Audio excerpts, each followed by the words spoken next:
Bonjour les amis, mais qu'est-ce qui a pris à la gamine là, la Mila, 16 ans, des piercings partout et tout là, le bordel qu'elle a mis, bon, elle est sur les réseaux sociaux, il y a un paisible musulman, bon, qui lui demande à sa façon si elle suce, mais bon, il a peut-être pas les codes, il a peut-être été un peu brutal, mais enfin, est-ce que ça justifiait la violence de la réaction de cette Mila, qui par ailleurs a dit qu'elle était lesbienne, bon, qu'est-ce qu'elle en sait à 16 ans si elle aimera jamais les mecs déjà, hein, mais qui en plus s'est permis de dire, pourtant avec prudence, qu'elle détestait toutes les religions, que c'était pas du racisme, mais elle a craqué, elle a dit l'islam c'est de la merde. Oh là là, le bordel, des centaines et des centaines de menaces de mort, d'insultes, son compte piraté, son adresse balancée, l'école où elle va balancer, des menaces partout, résultat,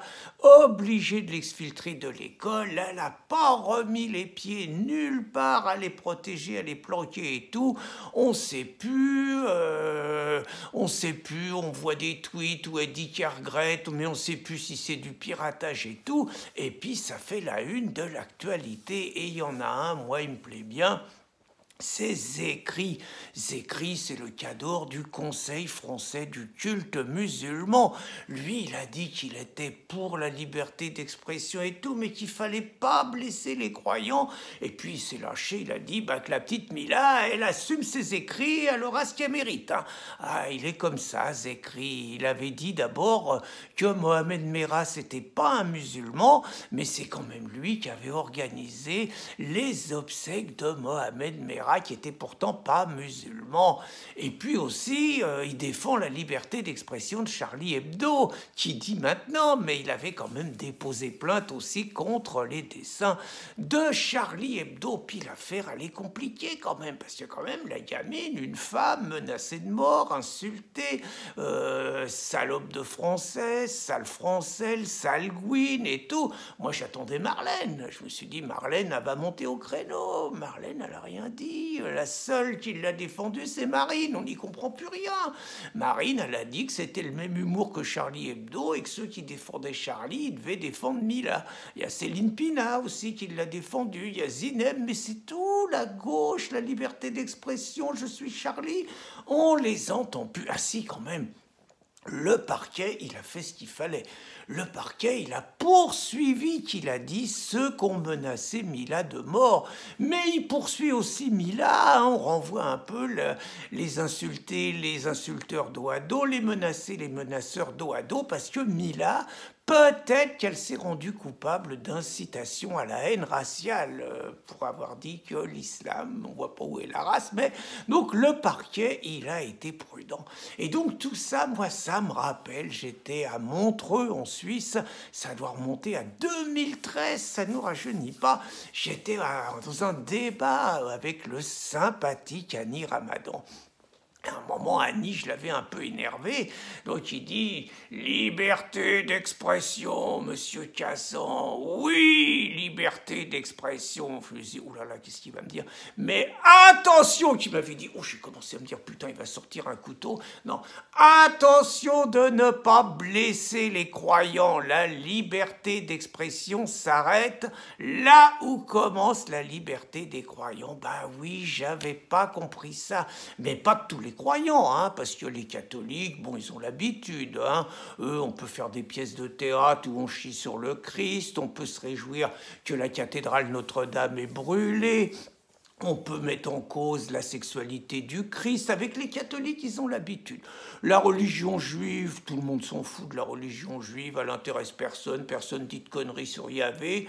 Bon, ceux qui n'aiment pas les juifs, ils les attaquent plutôt sur l'Holocauste, sur le fait que c'est les maîtres du monde, qu'ils ont du fric, c'est le peuple élu. Mais sur la religion, ils s'en foutent. Alors que les musulmans, eux, on ne peut pas attaquer sur la religion parce que ça blesse les croyants. Salman Rushdie, il n'avait pas compris en 1989, quand il avait écrit les versets sataniques, il a blessé 1 milliard de musulmans. D'ailleurs, ils ont été obligés, pour calmer les musulmans un peu énervés, ils ont été obligés de lancer une fatwa et de donner beaucoup d'argent à ceux qu'il tuerait. Puis même que Dalil Boubaker, il avait participé à la curée. C'est Charlie Hebdo, ils n'ont pas compris, ils ont blessé les croyants en publiant des dessins de Mahomet. On ne peut pas représenter le prophète, donc ils ont blessé les croyants.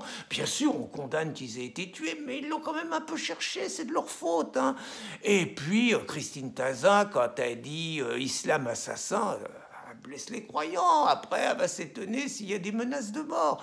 Les croyants, ils sont blessés. Puis les croyants blessés, c'est comme les animaux. Les fauves blessés, c'est dangereux. Et puis Michel Houellebecq, alors Michel, il avait déconné, Michel, il avait dit, de toutes les religions, c'est quand même l'islam la plus conne. Au tribunal, traîné par la LDH et tout. Attendez, dire que sa religion, c'est la plus conne, c'est vachement blessant, enfin, on doit respecter ça. Et Brigitte Bardot, elle avait dit que la pratique des abattages rituels, pour le halal, les animaux égorgés sans étourdissement et tout, elle avait dit que c'était des pratiques de barbares qui n'avaient pas leur place en France. La blessure des croyants terrible. Et puis Georges Bensoussan, pourtant en pleine période sur la Shoah, tout ça, responsable du mémorial de la Shoah, mais qu'est-ce qu'il a pris? C'était sans doute la mauvaise influence de Finkielkraut. Il a dit que les musulmans y têtaient de l'antisémitisme au sein de leur mère. La blessure, les croyants, ils aiment tellement les juifs et tout, ils n'ont pas supporté. Il a fallu le traîner au tribunal. Et puis mon copain Gérard Boyadjian, le cinéaste, il a dit que Mera et Mahomet, ça commençait par un M comme merde. Oh, Gérard, ça se dit pas, enfin. Puis Patrick Jardin, il arrête pas de dire que sa fille Nathalie, elle a été tuée par des mecs qui ont fait que respecter le Coran et qui sont des vrais musulmans, qui se sont conduits en vrais musulmans. C'est vachement blessant, punaise. Et puis Michel Onfray, il vient sur les plateaux, il lit des sourates et il dit finalement les musulmans, il dit un peu comme Patrick Jardin que voilà telle sourate, qu'encourage à tuer les juifs, qu'encourage à tuer les infidèles, qu'encourage à tuer les homosexuels. Bref, il fait croire que finalement les musulmans qui tuent au nom du Coran, ils se comportent en bons musulmans et c'est pas les islamistes qui sont méchants. Bon, ça brouille le message, tout ça, donc ça c'est pas bon. Et donc il faut faire quelque chose, parce qu'on peut pas continuer à laisser les braves croyants se faire insulter comme ça. Moi, je pense qu'on peut pas ne pas revenir sur une loi. Il faut réinstituer un délit de blasphème. Mais pas un délit de blasphème général, parce que je vous dis, les juifs, il n'y a pas de problème, les cathos, il n'y a pas de problème, les bouddhistes, il n'y a pas de problème, les adventistes du 7e jour, il n'y a pas de problème. Le seul problème, c'est les paisibles musulmans qui ils peuvent pas, c'est dans les textes, ils peuvent pas, donc il faut s'adapter aux paisibles musulmans. Donc moi, je suggère la réintroduction d'un délit de blasphème islamophobe, et seulement islamophobe.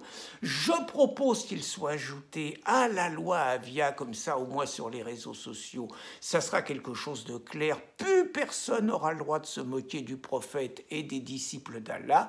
Et je propose également qu'on mette un délit d'humour islamophobe, parce que moi, je me méfie des mecs qui utilisent l'humour pour faire passer des messages nauséabonds et voire islamophobes. Et je suis convaincu que si on a le courage de faire ça, ça s'appelle un petit peu la charia, je suis convaincu qu'on va enfin vivre ensemble dans une France apaisée où la culture de chacun et nos différences sera respectée. Bonne journée les amis.